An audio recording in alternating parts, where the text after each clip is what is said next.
Welcome to the February 2012 LexaNet 701 webinar. My name is Christy Bookman, and I am just very happy to have you join us today on this Valentine's Day. We're going to go ahead and get started as we have a 30-minute session today and lots of information to get through. You're right now muted, and you'll stay muted throughout the presentation, but please feel free to ask any questions that you may have. We would love to answer those, and we'd also appreciate any feedback that you have. So use the GoToWebinar toolbar that you have on your screen, and just feel free to ask any questions. We'll be watching for those throughout the presentation. So let's get started. Today we're going to discuss using personalization to make your donors and prospects love you.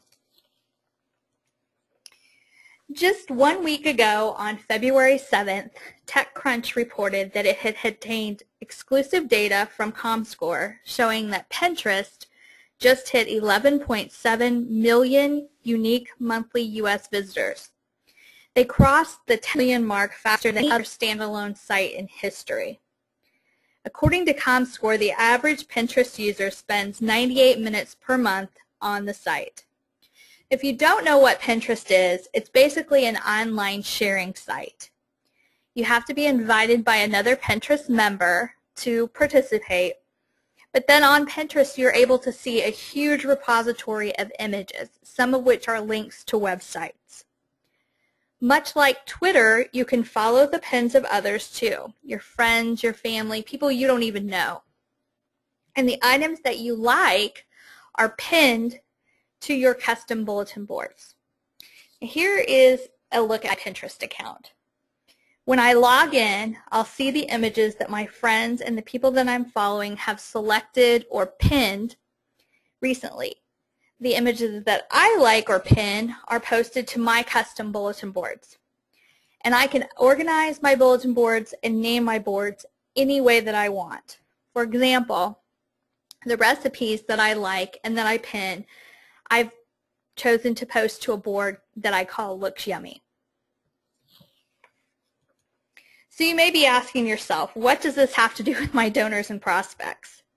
Well, there's one thing that Pinterest has in common with the effective way to make your donors and prospects heed your call to action, and personalization. How is personalization incorporated into Pinterest? What is it about Pinterest that causes people to engage? And what makes that connection? Well, first, Pinterest is very visual. Users can utilize those visual images to their experience by creating some boards based on their category interest. Users follow others that have similar likes and similar interests. And all of these things really come back to the number one reason that Pinterest is such a fast-growing internet addiction. It's all about me. How many times have you heard the phrase, show me that you know me?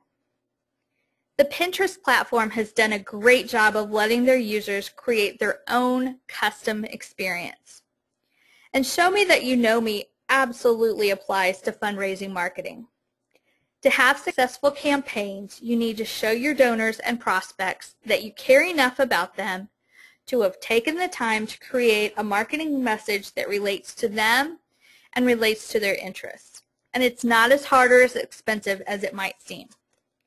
Now, before we look at some specific examples, let's take a look at a brand new study that was just released on Friday.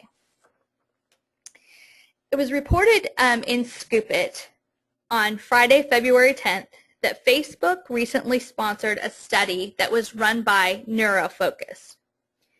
The intention of the study was to quantitatively determine how people respond to websites and to web ads.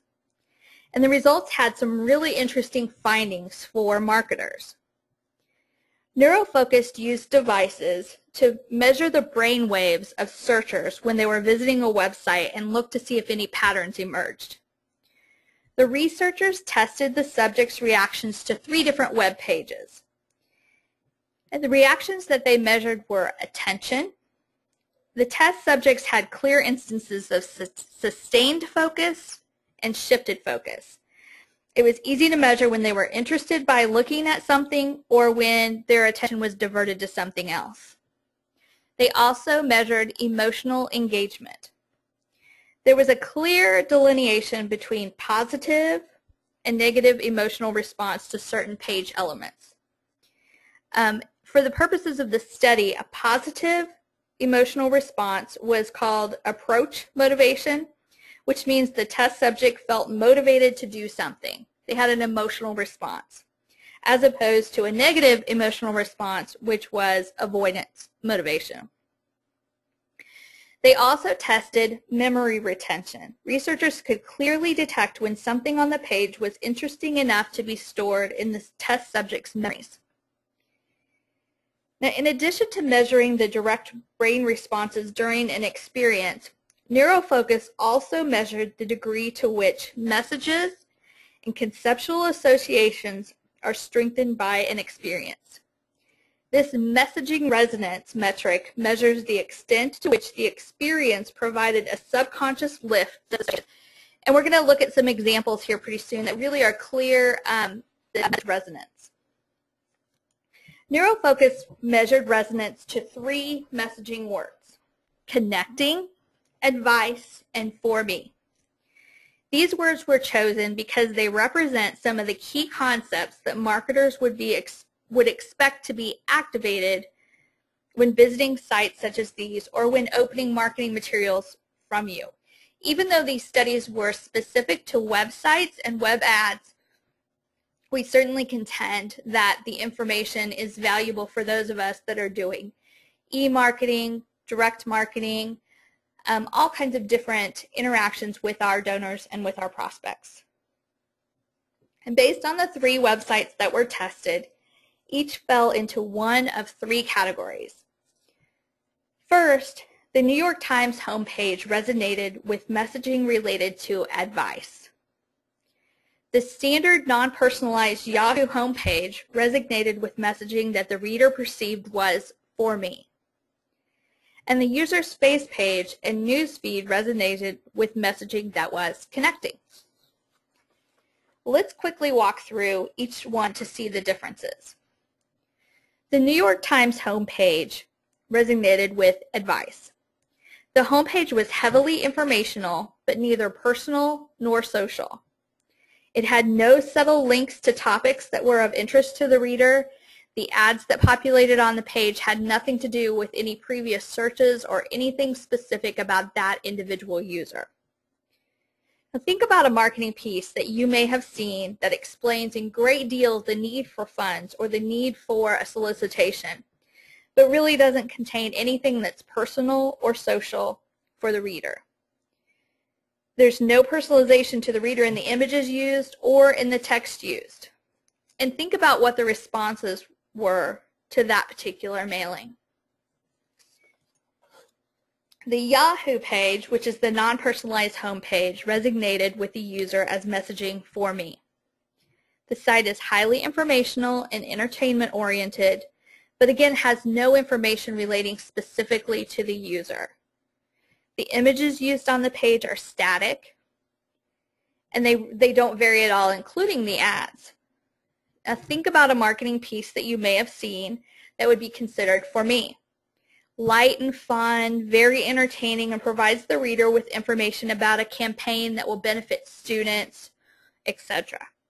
The piece doesn't display images relevant to the user or have any text customizations, but it isn't detail heavy either. What were the results and what were the response rates from this marketing piece?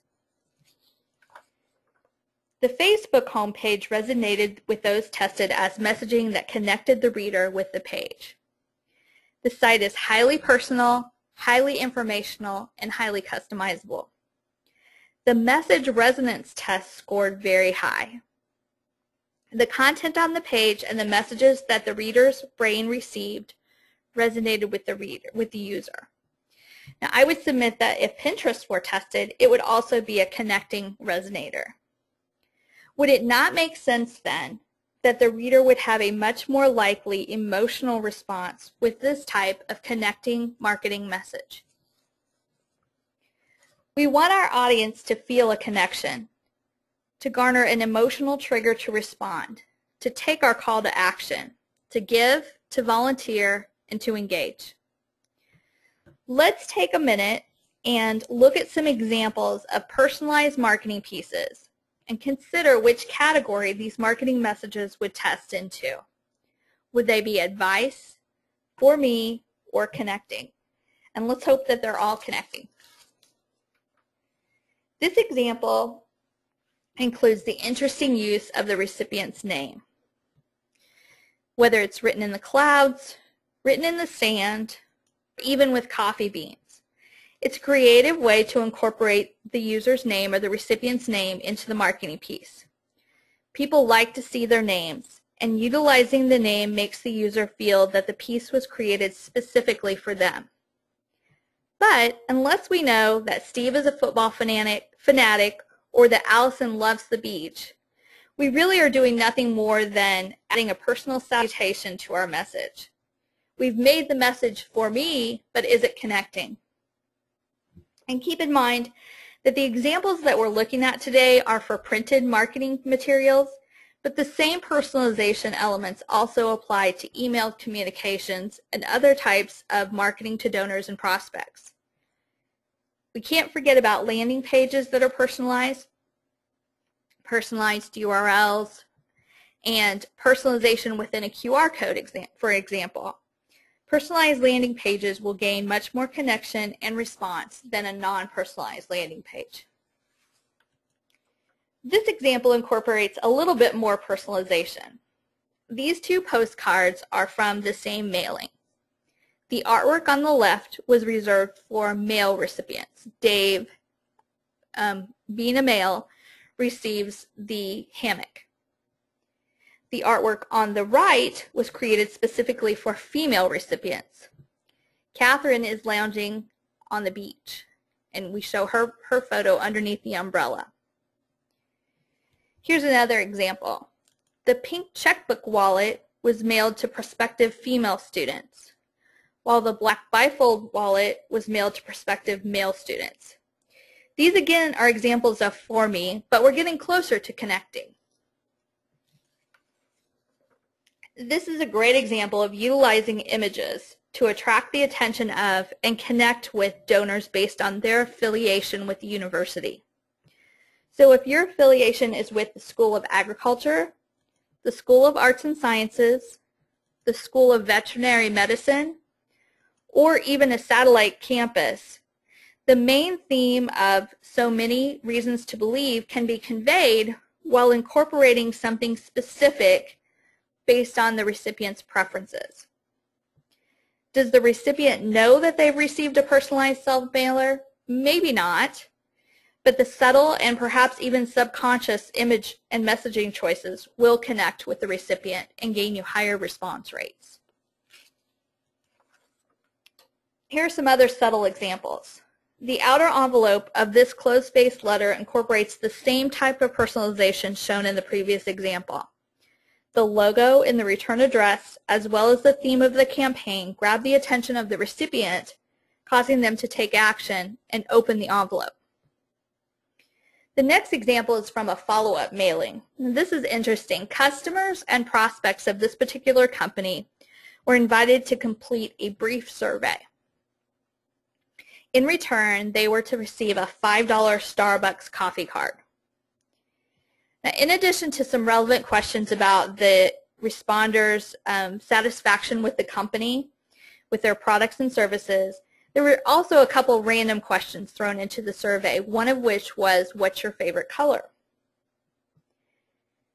The color that they chose was incorporated into a thank you card that was mailed to the responder containing their coffee card, their gift card.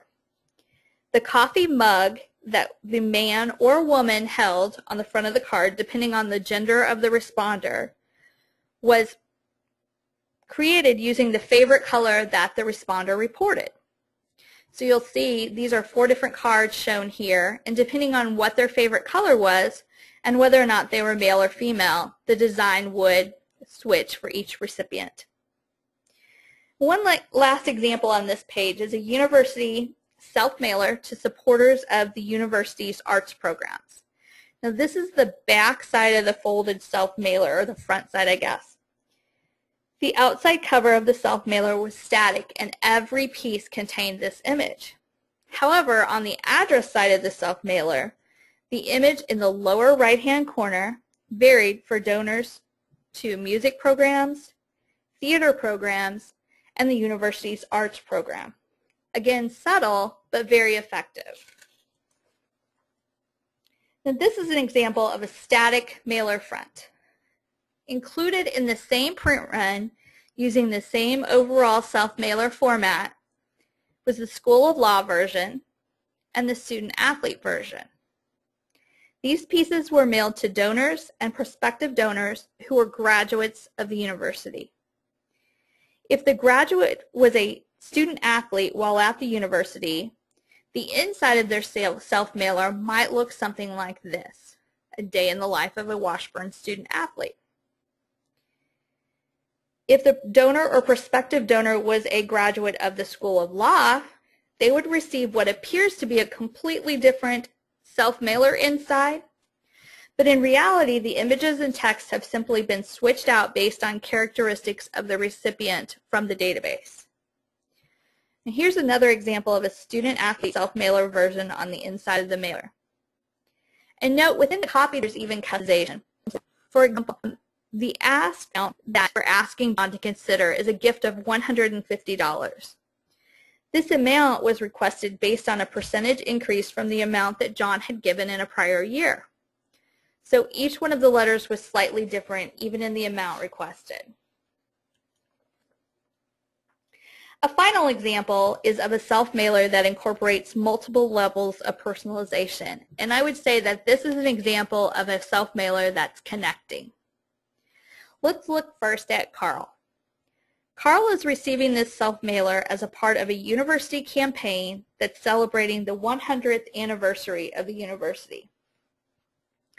The piece was designed, this is the outside of the self-mailer.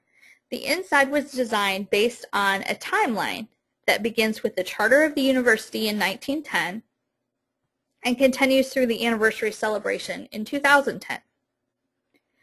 Carl's graduation date of 1947 is indicated with a red pinpoint on the timeline. The image on the front of the self-mailer and in the lower left-hand corner are both incorporated into Carl's mail piece because they were taken in the 1940s, or the decade of Carl's graduation. Now next is John, and John graduated in 1966. John's marketing piece contains the same timeline as was incorporated into Carl's marketing piece, but this piece notes John's graduation year of 1966. And then Stephen and Linda. They both graduated from the university in the same year. Now, instead of mailing two separate marketing pieces to their household, the university's database allows for Stephen and Linda to receive one mail piece. And again, the piece designated their graduation year of 1982. And note that the images on the front and then on the inside also have changed just like they were in the other pieces, and a color photo was used on the inside of this marketing piece where the previous examples on the inside were black and white. MarketPath recently published several interesting findings from several sources regarding the impact of personalization. A study by Cal Polytechnic State University showed the impact of personalization on response rates, response time, and repeat orders. The Digital Printing Council reiterated these findings of Frank Romano and David Browdy's study showing that a personalized direct mail piece generates a response rate 500 times higher than that of a static mail piece. Got Marketing reminds us that the effect of personalization is not just in print. In specific to fundraising, ClickZ shows that even the open rates are higher when utilizing personalization on the outside of a mail piece. If you'd like to read more, the featured white paper on Lexinet701.com includes information from Frank Romano and David Browdy's study, and that white paper is titled Energize Your Fundraising, 3 Keys to Record-Breaking Results. What's next for personalization? Well, personalized video is emerging as an avenue to connect with your donors and prospects.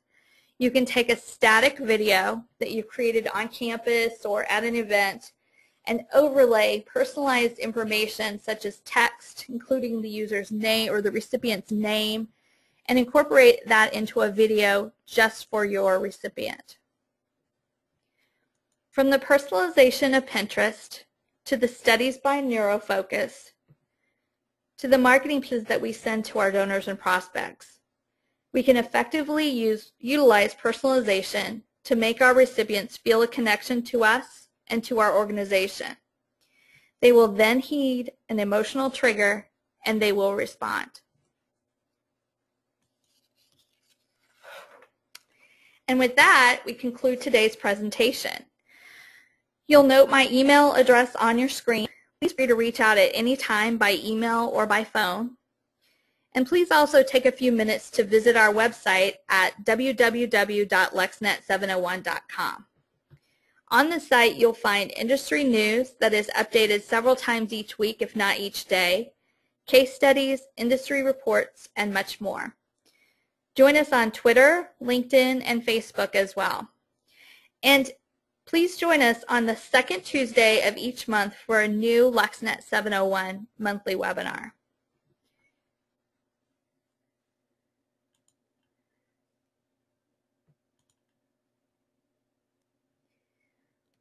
I know we're kind of reaching the end of our timeline. If you have any questions, please feel free to reach out and send those to us via email or even by phone. And we will be glad to answer those questions. Again, I'm sorry we're kind of up against the time limit. So thank you once again, and we'd like to wish everyone a very happy Valentine's Day. Thank you.